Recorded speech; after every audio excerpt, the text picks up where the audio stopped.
Hi, I'm Randy Wooden, and welcome to another in our Edge Library series, this time talking to young professionals and offering suggestions for how to handle the question of what sort of money are you looking for, or what type income do you expect, or anything that is a hypothetical. What are you asking for?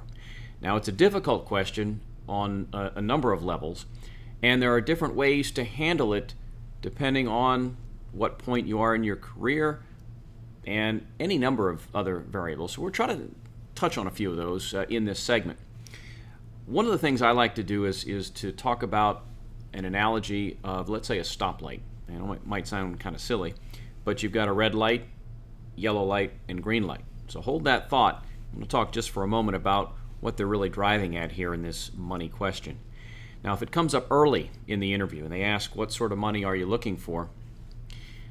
That's probably a quick screen out tool. Let's face it, if the money isn't right, hey, why bother investing time with each other? Let's sort of just wrap things up pretty quickly. It really puts you at a disadvantage to have to come out and talk about dollars so soon. If it happens toward the end of the interview, that's kind of I would say a buying signal on the part of the employer. I mean, at some point, you've got to have that discussion. Hey, is this person going to fit in the company's salary structure? But the later in the interview it occurs, that's to your advantage. Now, if it happens early on in the interview, I think I'd want to take that stoplight approach and look at the green light. The green light, if you think in traffic, when you get a green light, you just keep going. So if early in the interview they ask the question of what are you looking for, I think what I would do is dodge the question and look to change the subject. I'd do something along the lines of, I'd look to be paid based on the responsibilities of the position. And I'm sure you'd be fair with that. I just wanted to know a little bit more, if you could tell me, and then you go into some other sort of question, maybe about training or that sort of thing, job description. The key here is to not answer the question, but to move on and change the subject. If it occurs a little bit later on, you may want to go with the yellow light analogy, and that's where you would dodge the question, but turn around and ask them what sort of range they had in mind. For example, again, I look to be paid based on my skills and based on the requirements of the position. I'm sure you'd have a range in mind for it. I wonder if you could share that with me. Or I wonder if you could tell me what that is. Now, what you'll do then is open it up so that the employer now has the opportunity to volunteer, and you might be surprised at how often they will volunteer that information. Now, if you get that sweaty palm time, or you're at that point where you just say, gosh, I can't play games here. I mean, there's the winning the battle and losing the war. And the goal here is, if it's a good job for you, to get it. And you don't want to get hung up on this dollar issue.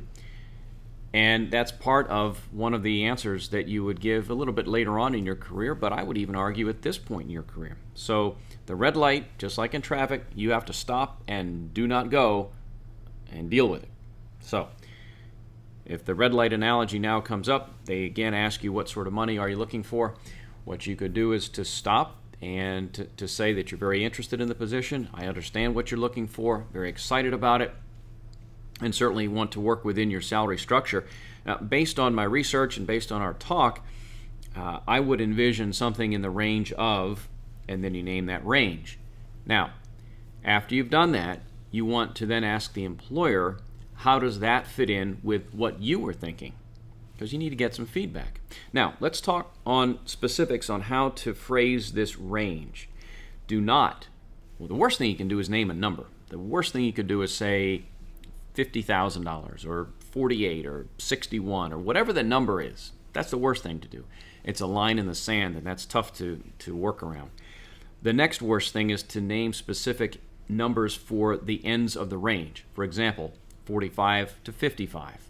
Not good. The employer hears 45, never heard 55, and you'll be lucky to get $45,000, $46,000 out of it.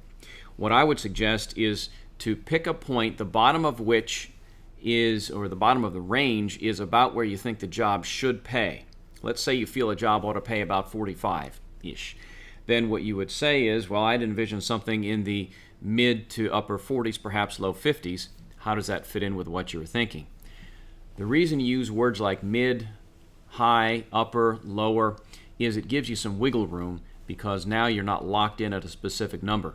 Mid-40s to high 40s could mean anywhere from 44 to, 49,000. So those are some tips on how to handle the question of what are you looking for as it relates to you getting started in your career. And just to add one additional point, and you have to kind of watch how you phrase this, and really it's tough to sit here and coach without actually sitting, if you will, on somebody's shoulder, hearing and watching the interview. But one of the things to keep in mind here is not to have a few dollars or a few $1,000s be something to hold you up and block you from getting a great start to your career or that next position if you're in your second or third job out of college. You don't want that to muddy the waters here. And that's something you can share with them to say, you know what, the opportunity here is for me is a great one. I'm very excited about it. I hope you feel the same. I feel like we may have a good fit here. And it's certainly not in my interest, and I would hope not in yours either, to have for the one of a couple $1,000s to have this not work out. I think we've got a good fit. Let's try to work this thing through. So you want to convey that positive energy during the interview. That's going to wrap it up for this segment in the Edge Library series, talking about young professionals and dealing with the question about money and what are you looking for. I'm Randy Wooden. Thanks for watching.